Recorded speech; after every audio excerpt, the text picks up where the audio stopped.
Hello Virgo, Sun, Moon, Rising, and Venus signs. Kamusta kayo? Sana po nasa mabuti kayong kalagayan. Welcome back po sa Star Tarot.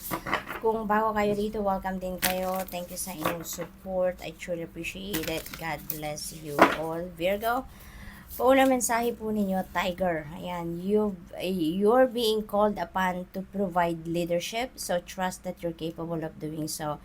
Napakaganda naman dito, Virgo. Parang mapopromote kayo into a leadership role at this time, sorry po, nagalaw yung camera.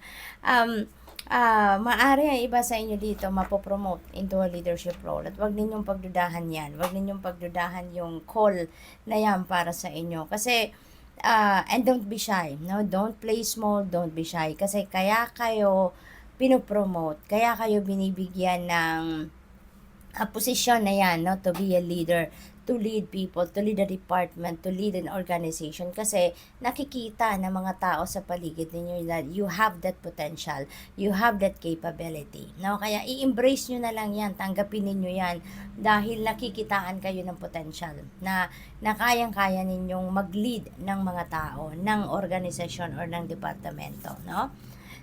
We have tortoise, you're too fragmented, so do whatever it takes to get grounded. Okay? So, gawin ninyo ang lahat, no, ng sa tingin ninyo, kaya ninyong gawin para mag-ground ninyo ang inyong sarili. Get back to focus, get back to concentration, get back to your center. Okay, Virgo? Nang sa gayon, maano ninyo to, magawa ninyo ang mga bagay na kailangan ninyong gawin dito para makabalik kayo sa balanse, no? You need to get the equilibrium back into your life. All right, Virgo?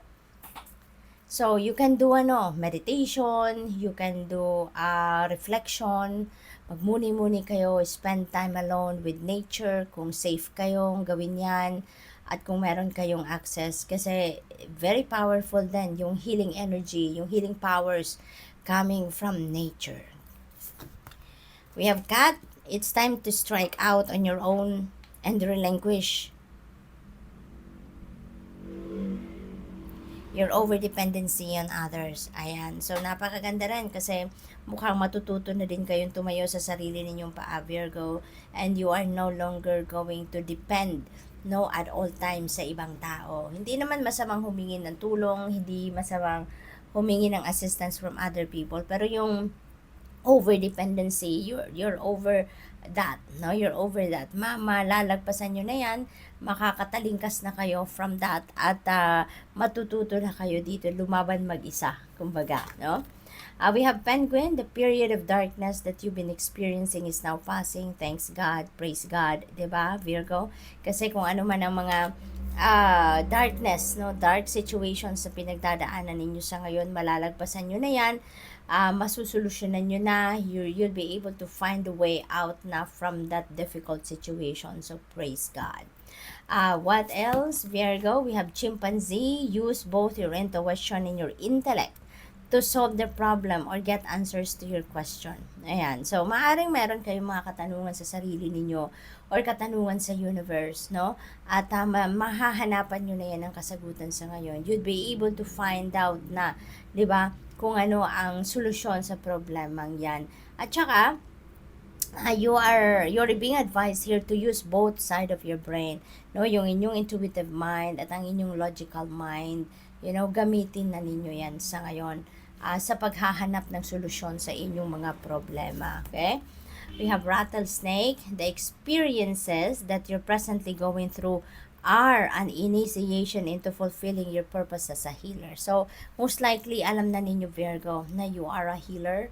No? You are being called to be a healer. You're being called now to carry out your purpose in life, no, as a healer. Kaya maaring yung mga may mga nangyayari, siguro spiritual awakening or dark night of the soul ang iba sa inyo sa ngayon, and you'll be able to figure out, you'll be able to find the enlightenment, no, at maiintindihan nyo din kung ano ang mga nangyayari sa inyo, bakit nangyayari ito, at isa na to, no, sa magpapalinaw ng inyong kaisipan na if this message resonates with you, you would know sa ngayon na kung ano mga nangyayari sa buhay ninyo sa ngayon, mga challenges, difficult situations na pinagdadaanan ninyo. That is part of the initiation sa inyo, no? Of fulfilling your life purpose. Okay?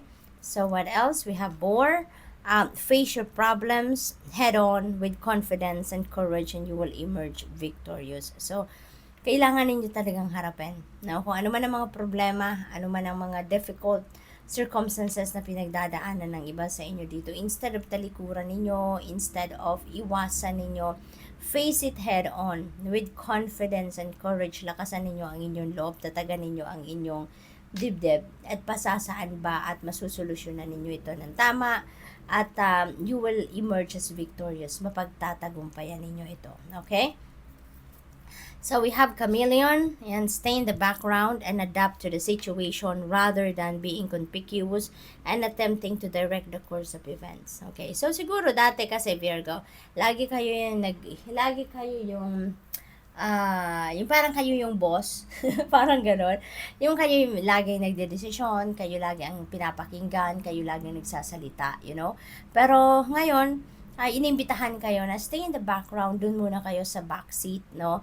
At hayaan ninyo yung mga tao naman sa paligid ninyo, ang sila naman yung magdikta ng kung anong dapat gawin. Kayo naman dito ngayon yung maghihintay ng direction ng iba. Kayo naman dito yung lie low muna kayo, low profile muna kayo sa ngayon. At hayaan ninyo ang ibang tao na sila yung mag-diskarte naman. Sila naman ngayon yung mag-initiate ng action, at susunod na lang kayo, makikinig na lang kayo, something like that, no? So, good luck. Thank you for watching Love and Light. Namaste.